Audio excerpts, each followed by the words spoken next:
আসসালামু আলাইকুম। বাংলাদেশ বেতার, রাজশাহী। স্থানীয় সংবাদ পড়ছি শাহানা পারভীন। রাজশাহী বিশ্ববিদ্যালয়ে 2024-25 শিক্ষাবর্ষের প্রথম বর্ষের ভর্তি পরীক্ষা আজ থেকে শুরু হয়েছে। বেলা 11টা থেকে দুপুর 12টা পর্যন্ত বি ইউনিট অর্থাৎ বাণিজ্য বিভাগের ভর্তি পরীক্ষা সুষ্ঠুভাবে সম্পন্ন হয়। এরপর ভর্তি পরীক্ষার দ্বিতীয় দিন আগামী 19 এপ্রিল বেলা 11টা থেকে 12টা ও দুপুর 2:30টা থেকে 3:30টা পর্যন্ত এ ইউনিটের মানবিক এবং তৃতীয় দিন 26 এপ্রিল বেলা 11টা থেকে 12টা ও দুপুর 2:30টা থেকে 3:30টা পর্যন্ত সি ইউনিটের বিজ্ঞান পরীক্ষা অনুষ্ঠিত হবে। রাবি উপাচার্য অধ্যাপক ড সালেহ হাসান নকিব বলেন, কোনো ধরনের অপ্রীতিকর ঘটনা ছাড়াই আজ বি ইউনিটের ভর্তি পরীক্ষা সুষ্ঠুভাবে সম্পন্ন হয়েছে।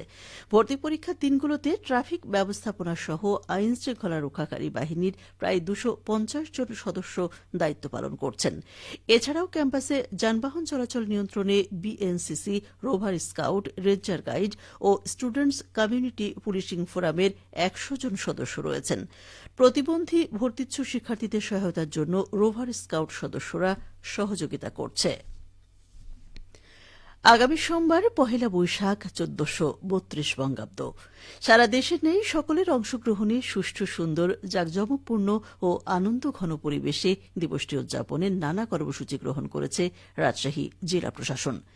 দিবসটি উপলক্ষে ওই দিন সকাল 7টায় রাজশাহী সিএডপি মোড় হতে শিশু একাডেমি পর্যন্ত অনুষ্ঠিত হবে আনন্দ শোভাযাত্রা। সকাল 7:30টায় শিশু একাডেমিতে জাতীয় সঙ্গীত ও এসো হে বৈশাখ গান পরিবেশন করা হবে। সকাল 7:45টায় একই স্থানে অনুষ্ঠিত হবে আলোচনা সভা, সাংস্কৃতিক অনুষ্ঠানমালা এবং দিনব্যাপী বৈশাখী মেলা। এদিকে বাংলা নববর্ষ উপলক্ষে পহেলা বৈশাখ রাজশাহী কেন্দ্রীয় কারাগার, সকল হাসপাতাল, শিশু পরিবার ও শিশু সদনে উন্নত মানের ঐতিহ্যবাহী বাংলা খাবার পরিবেশনের ব্যবস্থা করা হবে। শিশু পরিবারের শিশুদের নিয়ে ঐতিহ্যবাহী সাংস্কৃতিক অনুষ্ঠান এবং কারাবন্দীদের পরিবেশনায় আয়োজন করা হবে সাংস্কৃতিক অনুষ্ঠান। দিবসটি উপলক্ষে দিনব্যাপী বরেন্দ্র গবেষণা জাদুঘর ও রাজশাহী কেন্দ্রীয় উদ্যান শিশু কিশোর, শিক্ষার্থী, প্রতিবন্ধী এবং বিশেষ চাহিদা সম্পন্ন শিশুদের জন্য প্রবেশ মূল্য ছাড়া দর্শনের জন্য উন্মুক্ত থাকবে।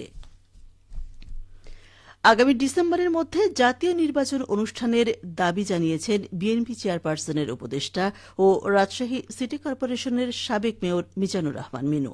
তিনি গতকাল রাজশাহী মহানগরীর 28 নম্বর ওয়ার্ড বিএনপি আয়োজিত দলের চেয়ারপারসন বেগম জিয়ার সুস্থতা কামনায় দোয়া মাহফিল ও ওয়ার্ড কার্যালয় উদ্বোধন অনুষ্ঠানে প্রধান অতিথির বক্তব্যে এই দাবি জানান।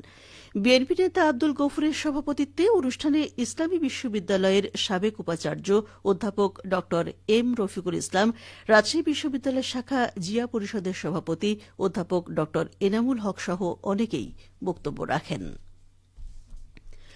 নওগাঁয় দীর্ঘ খরার পর গত বৃহস্পতিবার প্রায় 7.5 মিলিমিটার বৃষ্টি হয়েছে।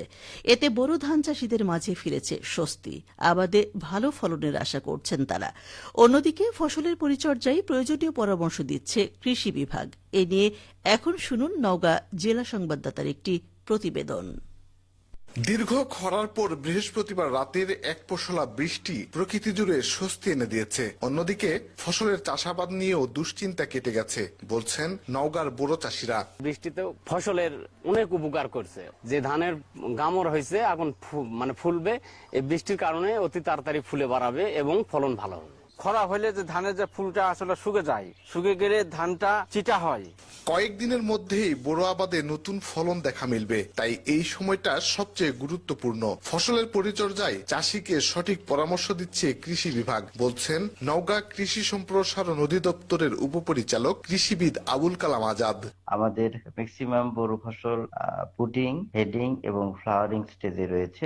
আমরা কৃষকদেরকে এই সময়ে তাদের রোগবালাই দমনে প্রয়োজনীয় পরামর্শ দিয়ে আসছি। ইতিমধ্যে গত 10 এপ্রিল 7.5 মিলিমিটার বৃষ্টিপাত হয়েছে। এই বৃষ্টিপাত আসলে কৃষকের জন্য আশীর্বাদ স্বরূপ। অতি দ্রুত আমাদের ফ্লাওয়ারিং স্টেজ অতিক্রম করতে সক্ষম হবে। চলতি মৌসুমে নওগাঁ জেলায় 1,92,300 হেক্টর জমিতে বোরো আবাদ হয়েছে। অতিরিক্ত খরা মোকাবেলা করতে ফসলে পানি ছিটানোর পরামর্শ দিয়েছে কৃষি বিভাগ।